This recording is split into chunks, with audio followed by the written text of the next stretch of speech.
So right before I pressed record, I was just yelling at Jade because Jade decided to pull out a book and start reading. And I was like, Jade, we're supposed to be recording this podcast. Why the fuck are you reading a book? And I'm like, oh, you know what book it is, though.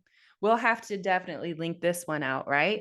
Yes. Because Lisa Lister should be my best friend. I'm just going to call that into the universe right now. So if she does stumble across this podcast, hey, Elise, I need a new BFF. She would love us. Honestly, she should be on. Do you want to be on Girlfriends After Dark? Guests After Dark. Guests After Dark. Guests After Dark. She would love to be in the dark with us. I know that. So I'll get right into it. Yeah, get right into it. The podcast is going to be about why women don't trust other women. Mm-hmm. And the goddess that we are talking about wrote this amazing book. It's funny. Some of the books that you listen to, I listen to all my books on Audible, and then I buy it. Then sometimes I buy a copy, and then on top of the buying a copy, I highlight that copy, and then I'll flag the pages on that copy, and then I'll add Post-it notes to that copy. And this was one of those books. Same for me. Mm-hmm. So I mean, really what we want to talk about in this conversation is I guess basically the topic of why women don't trust other women. What is not only uniquely ingrained in us, but what society, how have society taught us that that's what we do. So, and I think there are a lot of layers to this topic, and we know that we're not even going to peel back all of them in this one episode. No, but we are just going to high level touch a few that we resonate with. Yeah. Mm-hmm. And encourage you to go on your own journey and reach out to us. And the name of the book is Witch, subtitle Unleashed, Untamed, Unapologetic by Lisa Lister. And I think that it does, wouldn't you agree, Cass, the most thorough and beautiful job of really explaining the roots of why women don't trust other women. Yes. Yeah. 100%.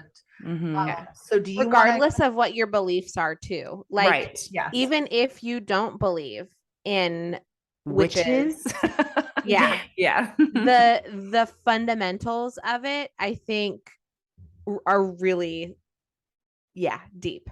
Mm-hmm. So Jade, I'll let you start and then we'll see where this goes. Let's do it. Yeah, it's my brain's flooded right now because you guys know how I process, and I just opened the book and all these words started coming out and I'm like, where do I even start?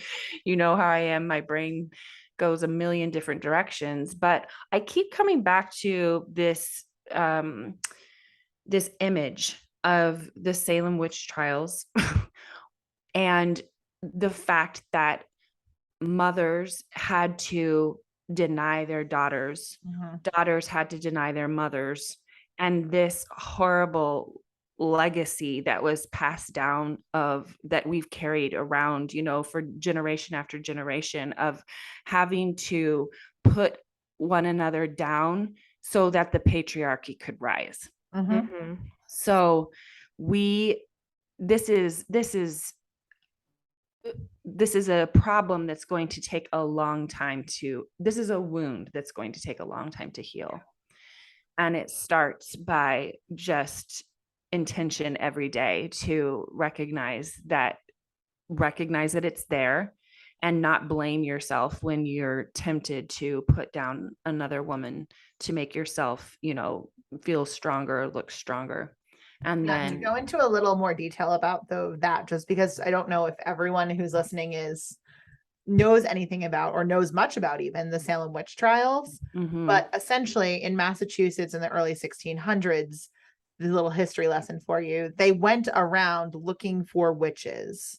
And that was the word that they used that was really prevalent, but it was a lot of people who were healers. It was a lot of people who were really big into their religion, not even necessarily spirituality, which, we've covered in other podcasts, but actual religion. If it was someone who had a different belief system than them, they would often say witch. If it was someone who could just easily recommend an herbal remedy, that was a witch. So there's so many different layers to this. Powerful midwife, witch. Correct. Yeah. Powerful midwife, bringing babies into the world, witch.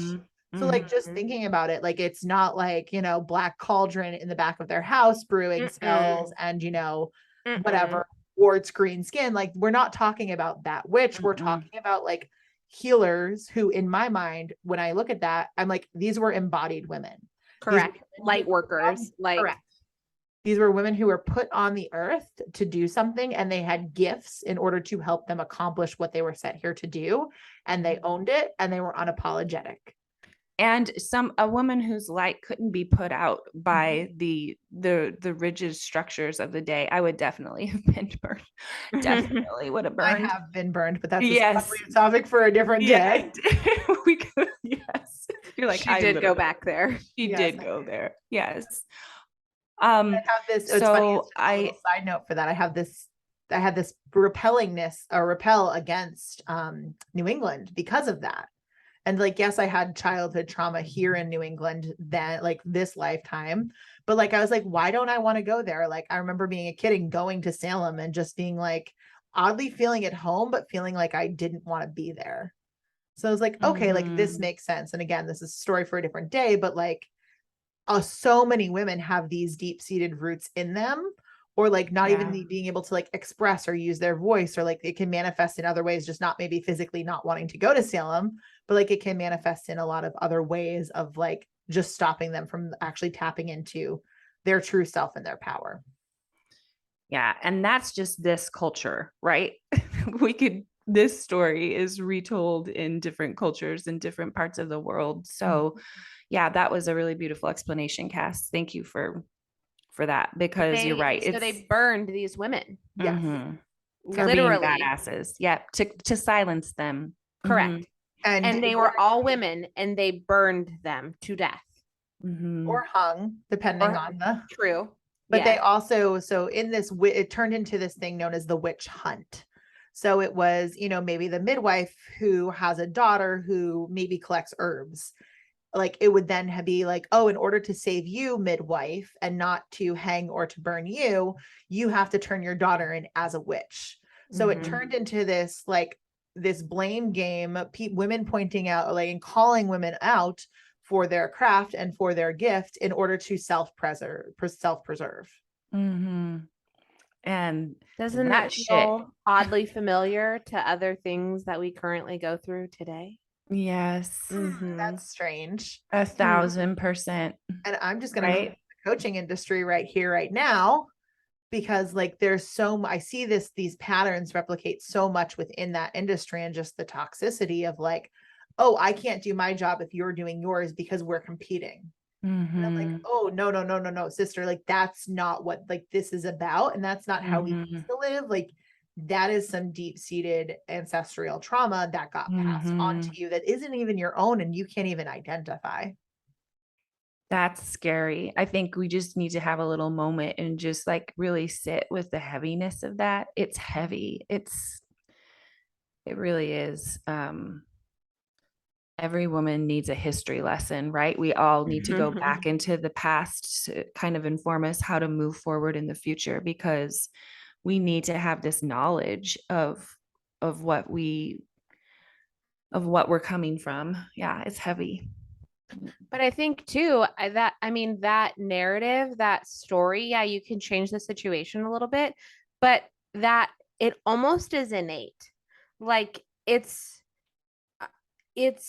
just was having a conversation the other day about how where I came from growing up, I came from this school that like all of the girls were friends. Like there were lots of different friends groups, and I was friends with all of them. And like, that's where my trust of like girls and other women came from, because there was never jealousy. Like there was never, and this was middle school. This was junior high. And it was just like very like loving.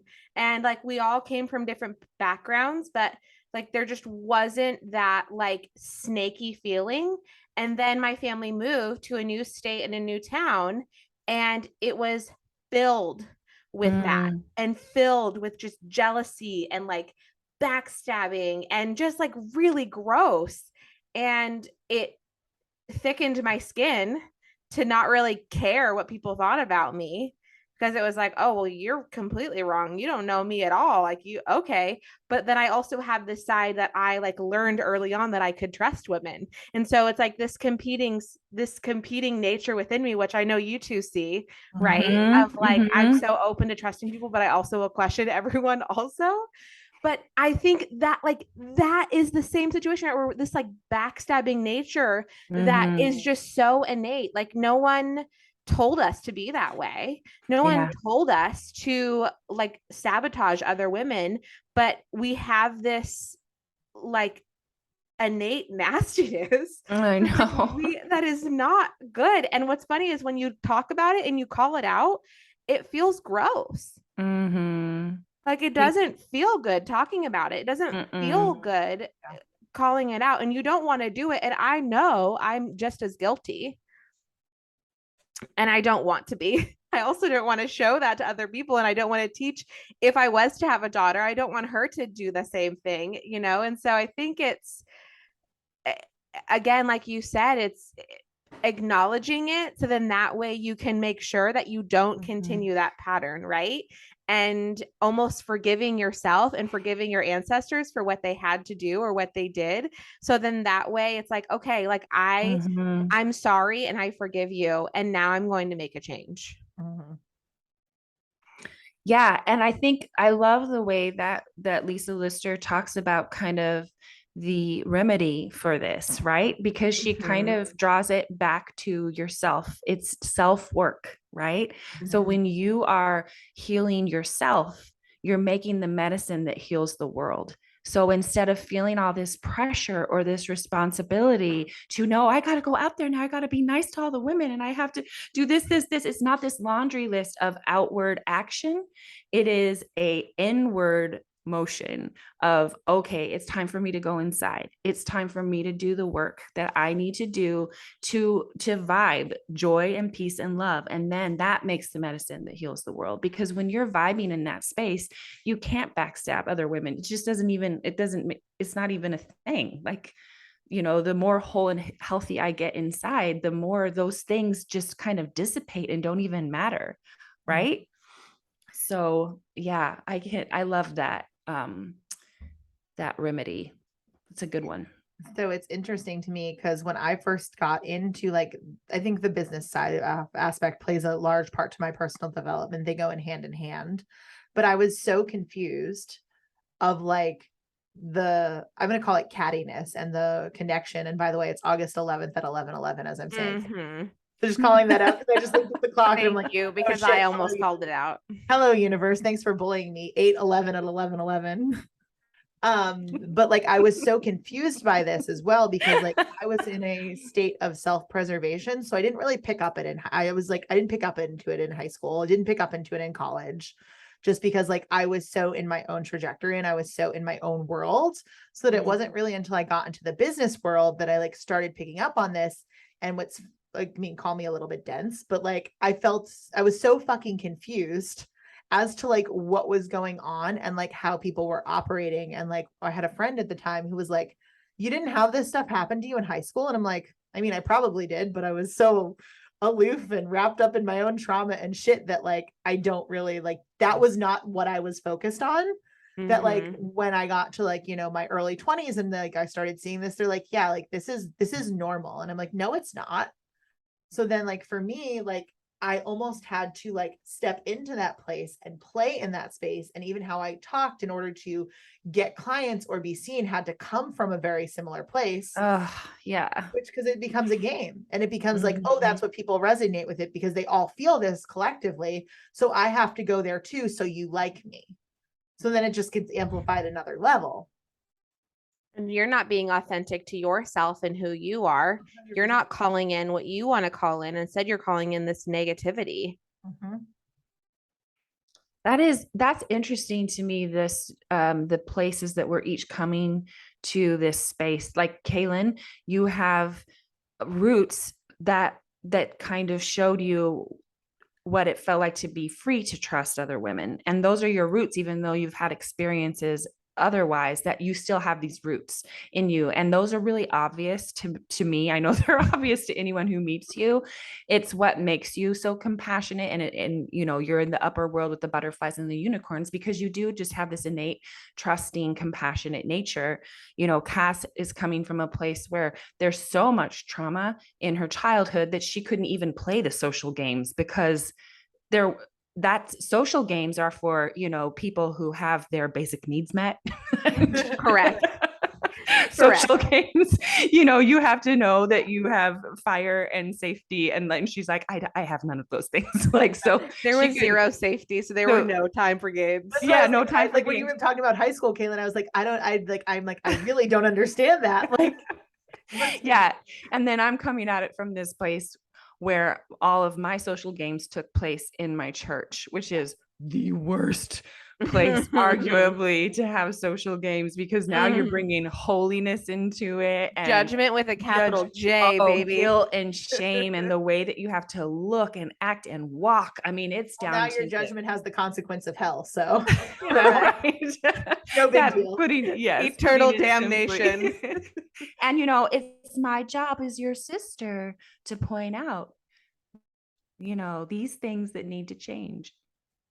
Is it your job, sister? Is it? I think Jade froze.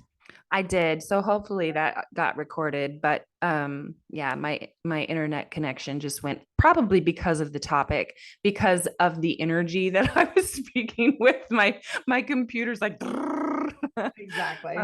Yeah, like, we'll shut this shit down real quick. Exactly. They're saying information we don't want people to know. Delete. Server crash. Yeah. So coming from this place where I constantly was being, you know, approached by other women and, you know, told the way of God and how I needed to appear in order to be a godly woman, and then feeling pressured to do that to other women. Once I got into a position of leadership and power, God, it's just broken. Like, ugh, yucky. So, but what I want to call out is, like, yes, women are the byproduct and the perpetrators, and all of this is a woman issue.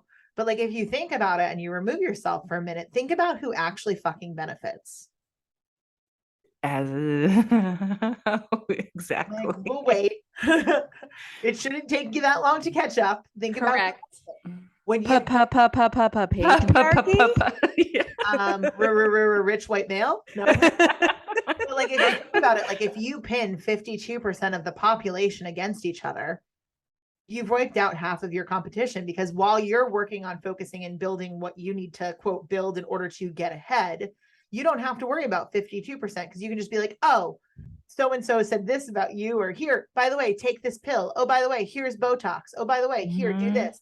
Oh, by the way, let's put food industry and medical industry in there too. Oh, by the way, you're not beautiful enough. You're not this enough. You're not that enough. You're not this enough. Like, keep filling your head. So like, you can stay distracted over there in the corner while we go do what we need to get done. Oh, Cass, just putting it down. Yes. Preach. Yes. Go. No, but I mean, like what baffles my mind still to this day is, like, when I'm on social or when I'm around this, like, I see it so clearly, and I'm like, how do you not see it? I know. Like, how do you not see, like, what is going on of the larger orchestration? And I'm not saying, like, don't be a business owner. I'm not saying don't help people find the diet that's right for them. I'm not saying don't feel beautiful and do whatever you need to do to feel beautiful. I'm not saying those things.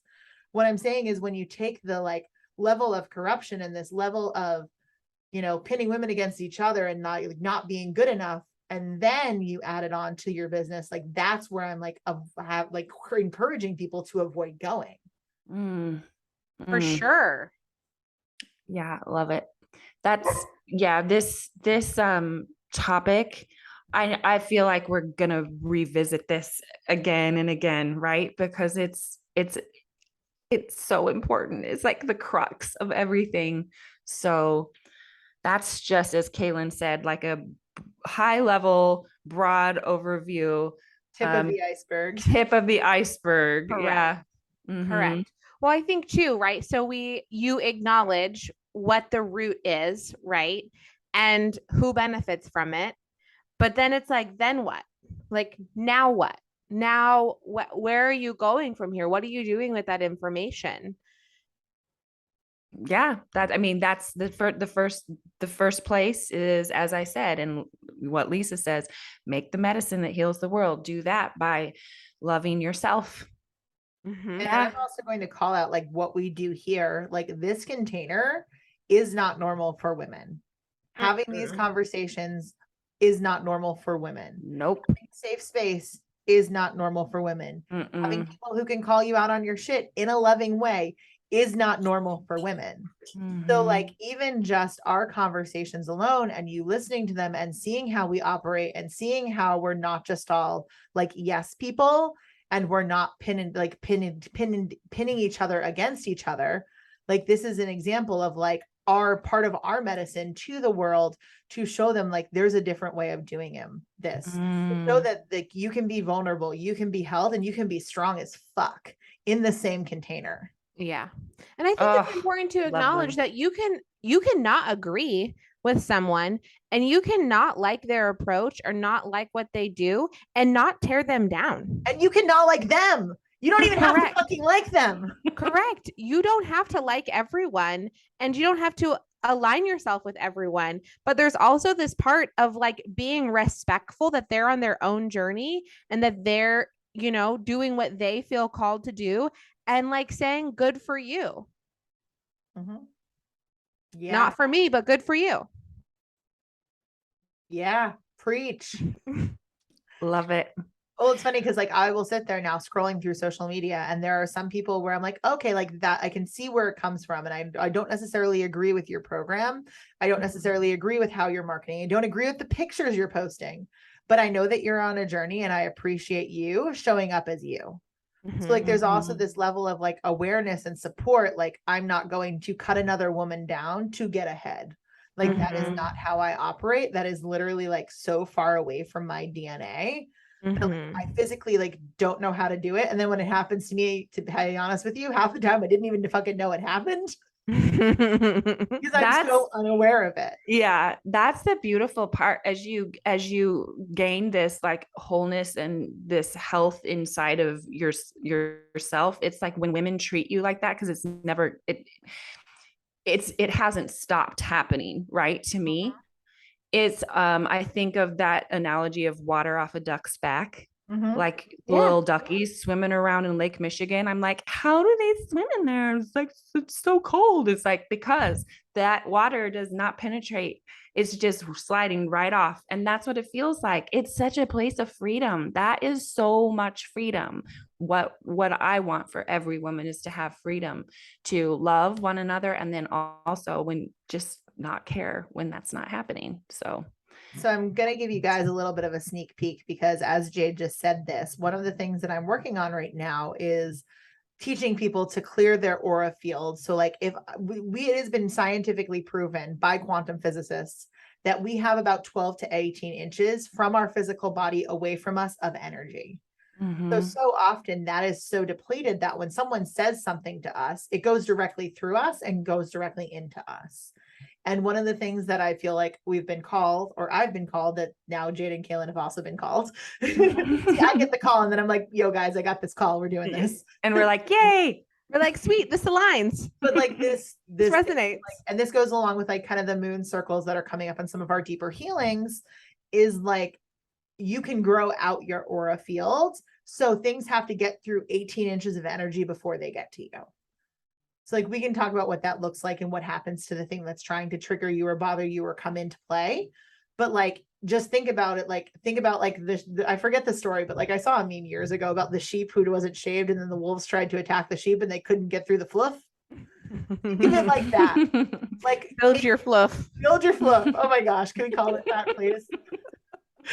Build your fluff 2.0. Your energetic fluff.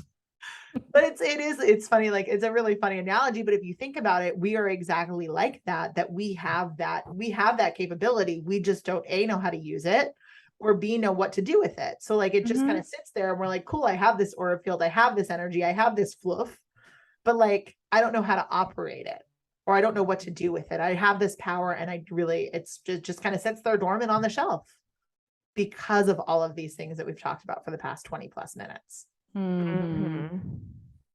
Love it. If you We're guys both could like, see their we're all faces, just like they're staring at each other. exactly the hands Like, on the I head. love this. Yeah. Yeah. I could talk about this subject for hours. I know. I'm like, do I want to open Pandora's box right now by what I want to say? Nope. Nope. We don't have time for that. Gotta save it for another podcast. Well, it's already been opened, guys. So I'm sure there'll be 8 more podcasts that come out of this one for you to tune into. And stay tuned for kind of some of our things coming up that are going to help in this topic and that are going to help genuinely support you.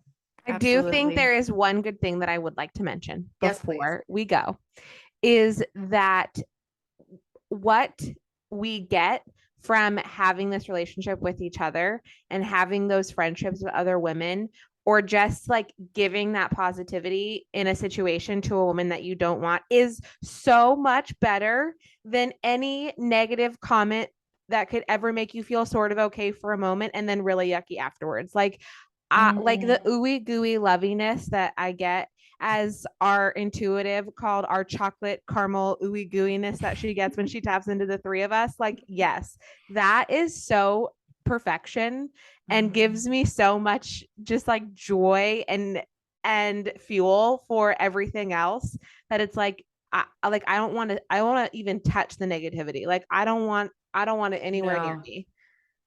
And because I've Nowhere. never censored myself on this podcast, when you said that, all that flew through my mind is we God. get all of the good stuff in life except orgasms. Everything else is filled except orgasms.